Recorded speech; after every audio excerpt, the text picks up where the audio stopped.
Hi folks, Steve the Hurricane here, and on today's episode of A Drink with the Hurricane, we're going to talk about walking out of a networking event with power partners in hand. So raise your glass and let's toast to your success. Cheers. This is A Drink with the Hurricane, the talk show discussing all things growing your home care business. This video is sponsored by Home Care Evolution, where we help home care agencies adapt to changing circumstances, transform their business so that they can thrive for years to come. So this topic, Power Partners, is like my most requested topic of them all when I speak at conferences and conventions. And I'm going to allow Alex Winningham, who's one of our newest coaches here at Hurricane Marketing Enterprises, explain how to do this successfully. Alex used to be a client. Now she's working with multiple clients of ours, and they're all just reigning when it comes to getting power partners. So take it away, Alex. Hey there, this is Coach Alex with Home Care Evolution, and in this video, I'm going to be talking about how you can walk out of a networking event with potential power partners. This is so important and so near and dear to my heart because networking can be such a daunting experience for so many people. A lot of the reasons that people don't like going to a networking event is because they think I'm not going to get business from it, or their boss maybe has gone to a networking event and they didn't get any business from it. They think it's a waste of time, or they've tried it before and it was not enjoyable, right? And felt like it was a waste of time. So then we have like this negative mindset about going to networking events. So if that's you, this video will provide so much value because all of those things, as valid as they are not reasons to not network. If you want your business to die, don't network. That's what will happen over time. So how can you walk out of a meeting or out of a networking event with potential power partners? First things first, you got to have a positive attitude, right? If you go into a networking event and you think, I am going to take charge, I am going to meet people, I'm going to make some great new relationships, and this is just going to be a really good time, I guarantee you are going to have a much better time and you're going to have a lot more success than if you went in there with a negative mindset. So tip number one, think positive, right? Have a positive attitude about going to a networking event. Kind of be pumped up, right? So if you're not someone who loves going to a networking event, then maybe schedule meetings that typically would drain your energy, like one-to-one meetings, payroll, administrative stuff. Schedule those for after the networking meeting. A lot of networking groups in senior care meet in the morning. So if you can do that, if you can find a networking group that meets in the morning, your energy can be high. You can get some coffee. The day hasn't started to wear on you yet. So having that positive can-do attitude, that will help you make powerful connections. People love hanging out with people who are positive and who have good energy to them. So that would be my first tip for you, is have a positive mental attitude. P.M.A, positive mental attitude. All right. So another really good tip that I have for going into a networking event is to be prepared. Okay. Rehearse your elevator pitch to capture the audience. So this can be really tough to get down, but don't worry. With practice and tweaking, you can have an amazing and a magical elevator pitch.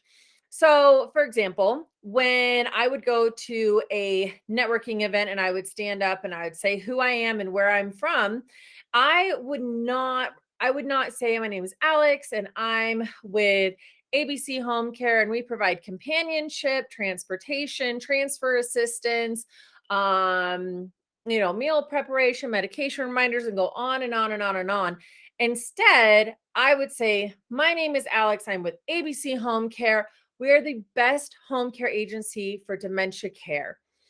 I'm really passionate about helping the elderly and making a difference in the lives of others. And I'm looking to connect you to as many people as I know. I love connecting people. So if we've not met before, meet with me after the meeting and let's schedule a one-to-one.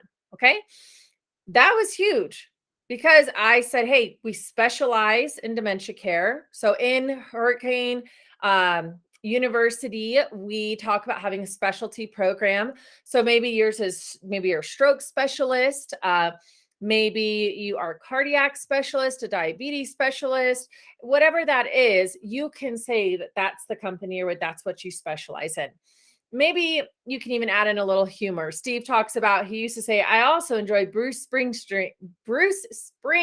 and long walks on the beach. So that can be, add a little bit of humor in there. Everybody loves to laugh. Okay, so that's tip number 2. Be prepared and rehearse your elevator pitch so you're not going on and on and on and on. Okay, so number 1, positive mental attitude. Number 2, rehearse. Another really good way to be able to leave with a potential power partner is to have your calendar with you. I was like, where's my phone? So having this bad boy with you at all times is good only for booking a meeting from that meeting. And now the thing this is not good for is if this phone goes off and you're just taking calls the whole time you're in that networking event, do not expect to have a good time, or B, to have potential power partners coming out of that. Okay. Your phone is there as a way for you to communicate, yes, and to book appointments with people. So oftentimes I would qualify the person that I'm speaking with. And if we're getting along and they seem, like we have similar interests, similar accounts, similar clients that we're approaching or going after, and I haven't met with them yet, let's do it. And I would say something like, hey, I'd love to grab coffee, get to know more about you. I have a couple other people I want to meet, so that we can have longer to talk. Would next week work for us to grab a cup of coffee? And they're going to say yes, more than likely. Like, hey, would next week work to grab a cup of coffee? They say, oh yeah, sure. I'm like, okay, great. Do you have your calendar? Can you pull out? Do you have your calendar on you? And I'm already on my phone pulling up my calendar as if I'm like assuming the appointment. Okay. So I pull up my calendar and I say, great. All right. So next week, all right. So would Wednesday or Friday be better? So I'm giving these kind of, like Steve calls it, like yes or yes questions. Would Wednesday or Friday be better? So I'm giving them the option to say yes to something. So they're like, do you want to meet for coffee? Then they might say, yeah, let me get back to you. Right. No, let's just schedule it now. So we do Monday or Wednesday or Friday. And then we go through, okay, great. Wednesday, you want to do, I got morning at 9 a.m. or I got the afternoon at like 3. Which one's better? And then you book it and you get a place. Bam, you're done. Bam, fam, book a meeting from a meeting. Even when I got out of the healthcare industry, outside of doing home care, I would use Bam Fam all the time. And anybody who I knew who was in sales or who was trying to grow their business, I would always be telling them, you got to Bam Fam, you got to Bam Fam, you got to Bam Fam. It's the best thing you can do. So have that with you and be able to book that appointment right away. So walking out of a networking group with potential power partners really comes down to having a positive mental attitude. Don't let the day get you down before you go to a networking event. You want to have high energy. It takes a lot of energy to be around that many people. And then rehearse what you're going to say during the elevator pitch time. Again, most networking events are going to have that time to do your elevator pitch, where you stand up, you get 30 seconds, say your spiel. So you want to make sure that you're prepared and that you know what you're saying. And then the last one is to Bam Fam. Have your phone on you. Make sure you can book those appointments, and then you'll be set to go. Maybe you walk out with 5 new appointments in the next week. It's already all scheduled out for you. So I hope this has been helpful. It's been a pleasure spending these last 5 to 10 minutes with you, and I will see you soon at either one of our events, one of our webinars, or maybe you'll be one of our clients that we end up working with here soon. Have a good day. See you later. Alex, thank you so much for that. That was fantastic information. So folks, if you want to create more power partners, if you want to be able to get more referrals, get more caregivers, work less hours, and make more money, then do yourself a favor, click the link below and register right now for the Home Care Evolution Conference, where I promise to give you everything you need to blow away the competition. I'm Steve the Hurricane, and remember, don't just beat your competition, but blow it away!